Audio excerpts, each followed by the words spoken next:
Hello everyone, welcome to Reactify Labs. In this video, I'll talk about partitioning and sharding and what is the difference between them and where each is required.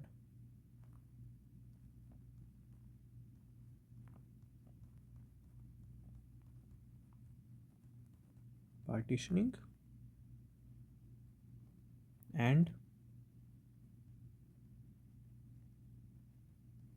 sharding.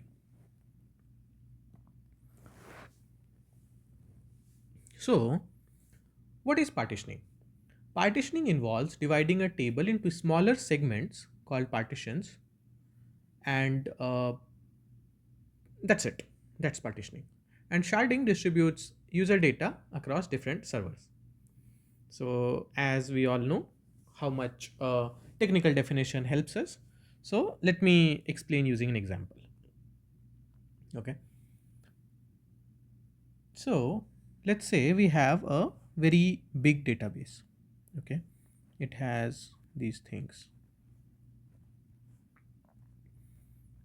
Okay. So, similarly, this database is huge. I mean, GBs, TBs in size, thousands of GBs. Okay. So it is not possible for us to store it in one database or in one table, actually, not database. It is possible to store in one database, but it's not possible to store in one table. It's not an issue, but just that if we store it in one table and we have to query something. So for example, let's say this TB in size. What is one TB? Uh, MB is 10 to the power 6, GB is 10 to the power 9, TB is 10 to the power 12.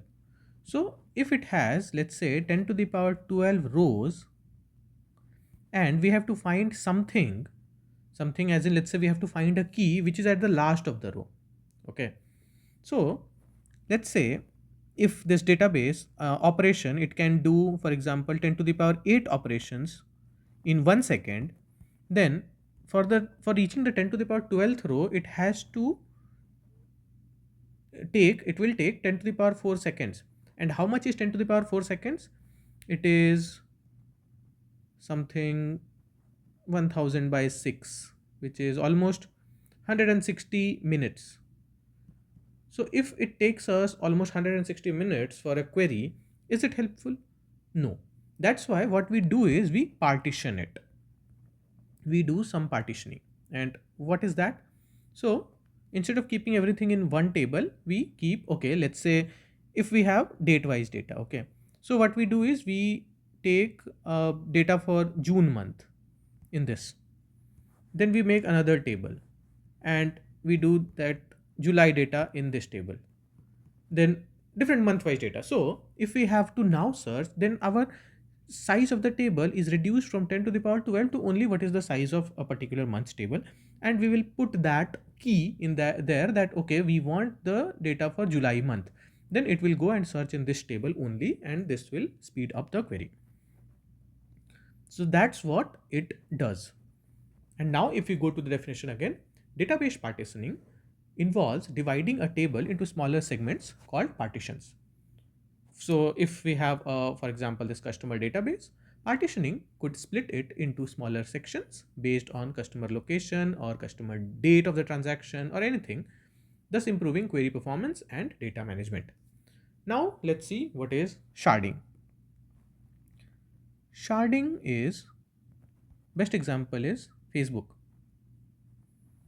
So let's say there are two people, you, and there is one other person called, let's say, Ryan.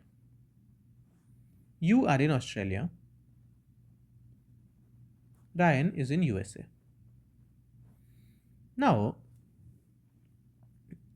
you know that, or Facebook knows that you are in Australia. So if you have to fetch, or if somebody needs to know how many friends you have, so Facebook needs to go to your database and fetch all your friends, right?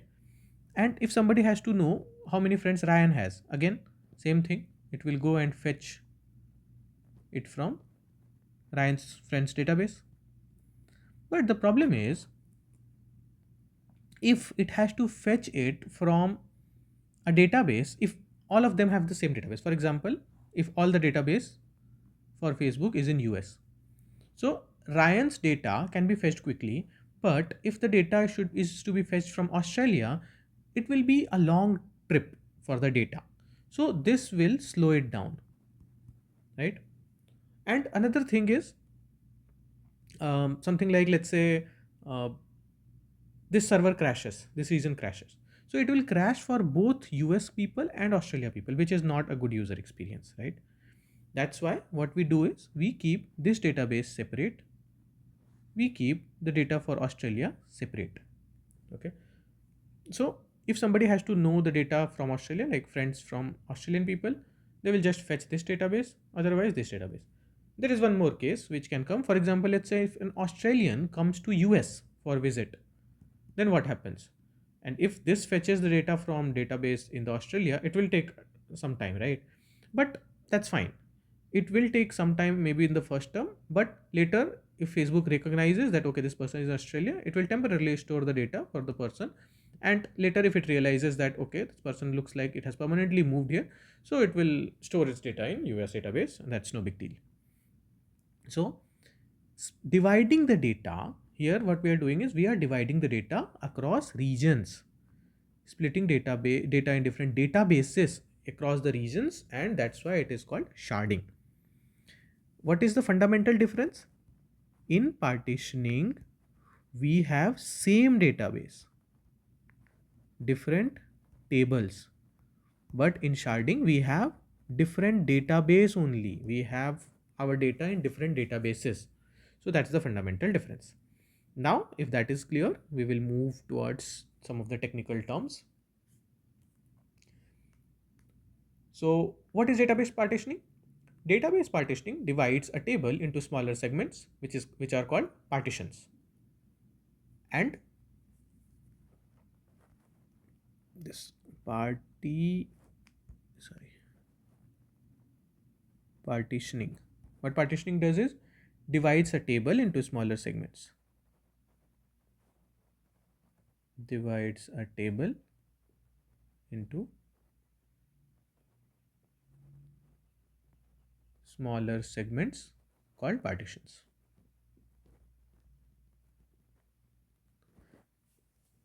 Okay. And there are different types of partitioning as well. As I showed you one example there, which was according to date. Okay. So similarly, one is called range partitioning. For example, let's say date ranges for 2021 different partition, for 2022 year different partition, something like this. Next is list partitioning. What is list partitioning? It segregates data based on predefined lists. For example, let's say we have sales from specific regions. Sales from specific regions. So we can divide the data according to regions. Let's say if the data is not very long, very huge, maybe we can divide it by countries. If data is too much, maybe we can split by states, or on a more higher level, it can be on the base of continents, then countries, then states, then maybe cities, then towns. Different things can happen depending on the size of our data. Okay. Next thing is hash partitioning.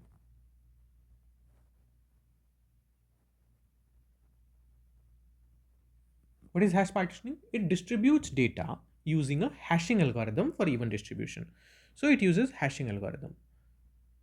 So you have data and it decides that okay, if some data like ABC 1 3 5 something, it's there. Let's say it's the name of the person, what is the roll number, how many marks in one subject, how many marks in other subject, something like this. And if it all hashes to something called, let's say 1 2 3, then it goes in partition P1. If something else, then it goes in partition P2, something like this. So this is also another way to distribute data uniformly. So hash partitioning is the name. Okay. Next is composite partitioning.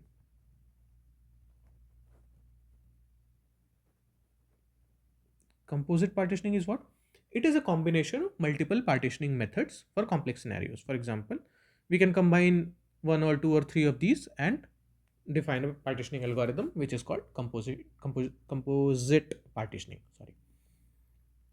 Okay. I hope partitioning is clear. Now let's move to sharding.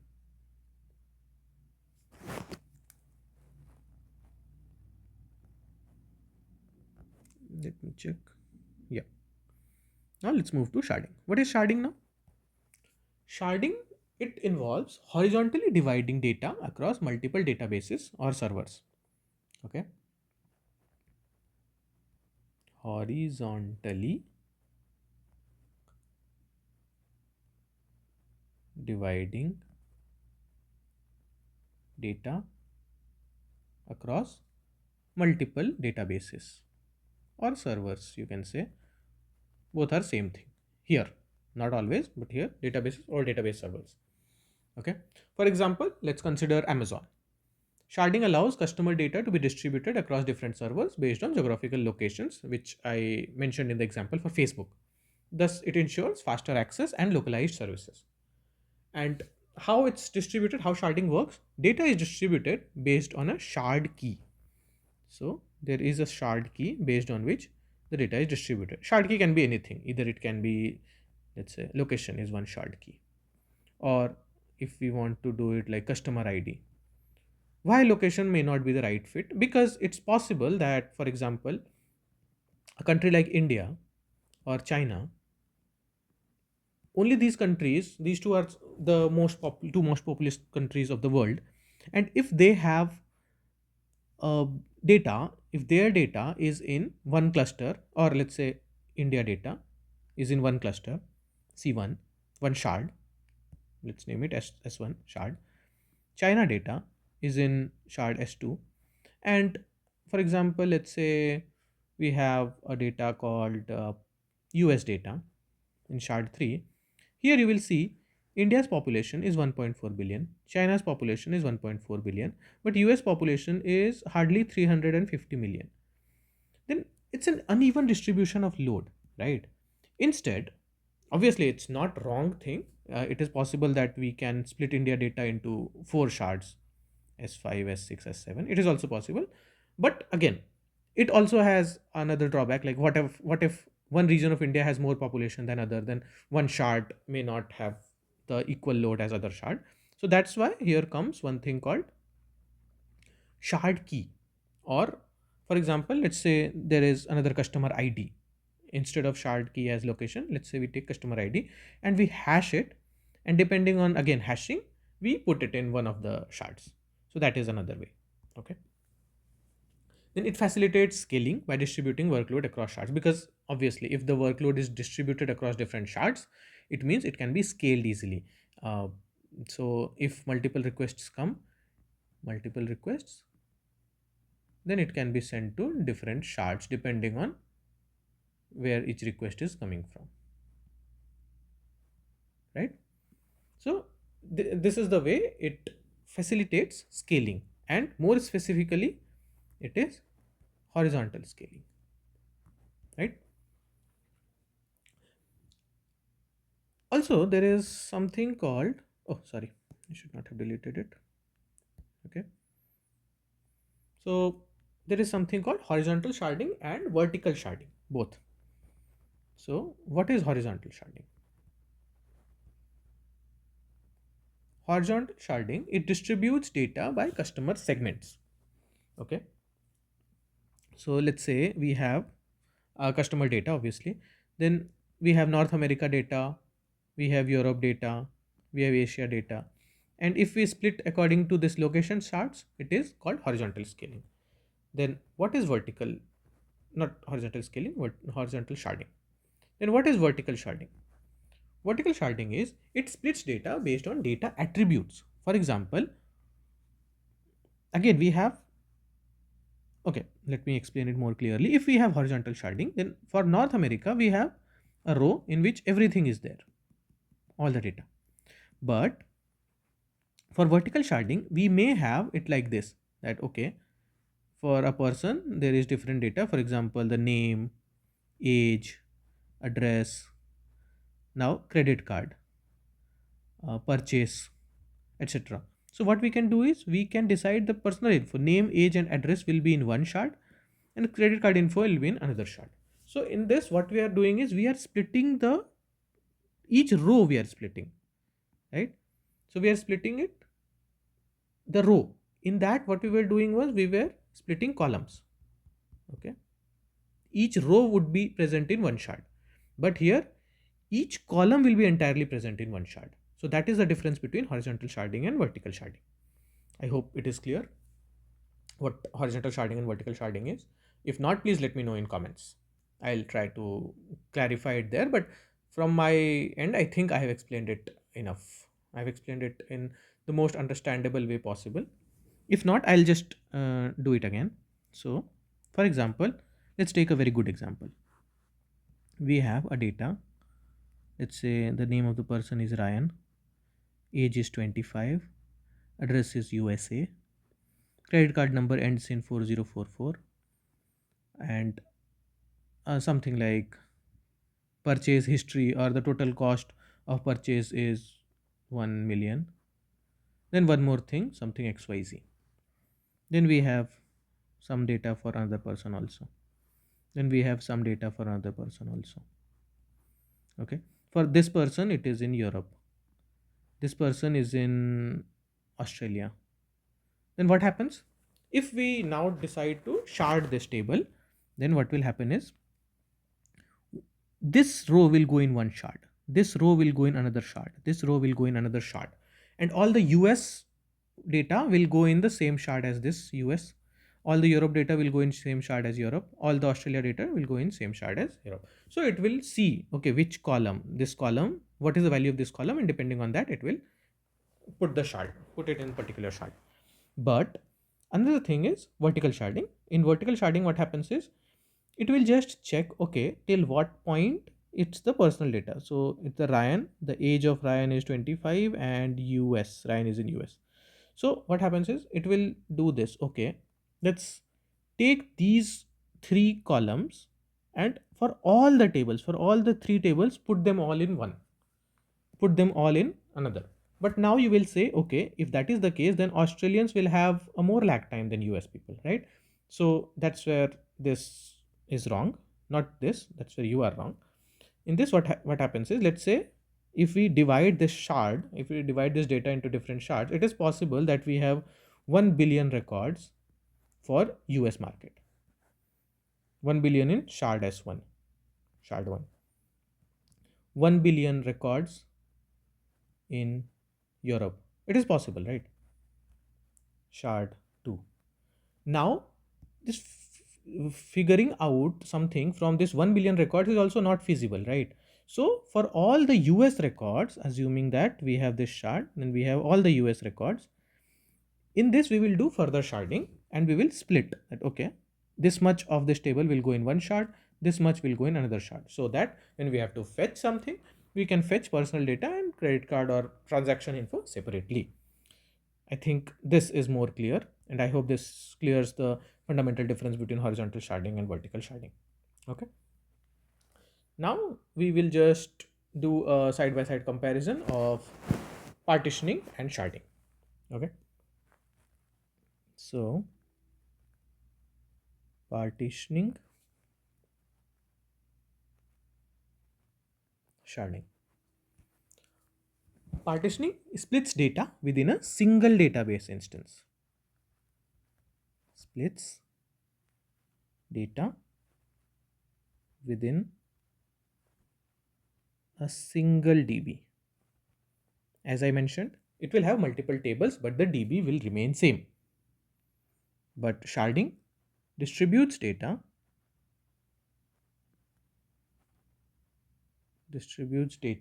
across multiple DBs. Okay. Next, it enhances query performance within a database. Enhances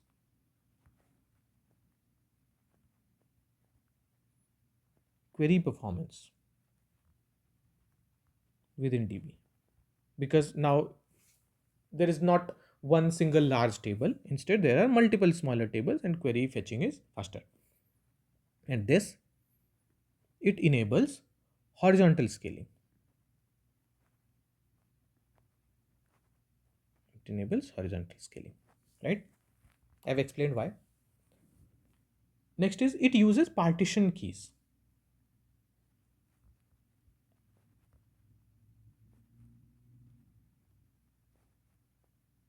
Uses partition keys within a DB.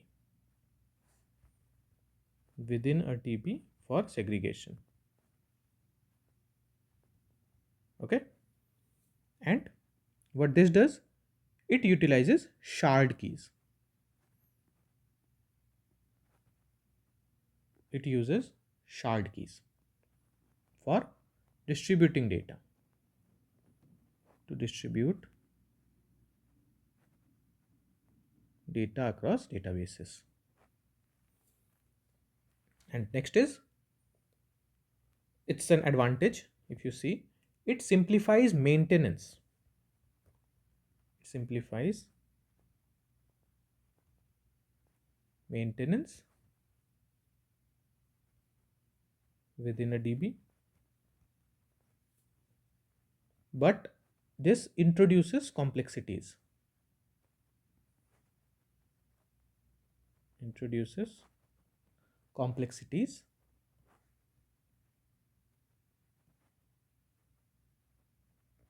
in maintaining data consistency. Why? Because if there are multiple shards, if the shards is distributed across regions, then let's say we updated something here, and while propagating it to this point, it got updated, but while propagating it to this point, this failed. Then obviously there is a consistency issue. This data is different from this data, which may differ from this data also. So this is where the complexity comes in, because consistency achievement is a very difficult task. That's why complexity arises. Okay. And last, if we see when we should use partitioning and when we should use sharding. So when to use partitioning? When partitioning? So if we have large tables, then we should use partitioning. If we want improved performance, then we should use partitioning. And when sharding? When should we use sharding? If we have a rapidly growing database. If we have rapidly growing database, we need sharding, because we need to safeguard our data and we need to provide users with faster performance. And if we have data which is geographically distributed. So if we have geographic distribution of data, right? So that's it. I think now this clears everything about sharding and partitioning. Please let me know in comments if there is anything I missed, or if there is anything I did good. It will appreciate, the appreciation will help me get motivated for making more videos like this. So thank you for watching. Please remember to like, share and subscribe. I will see you in the next one.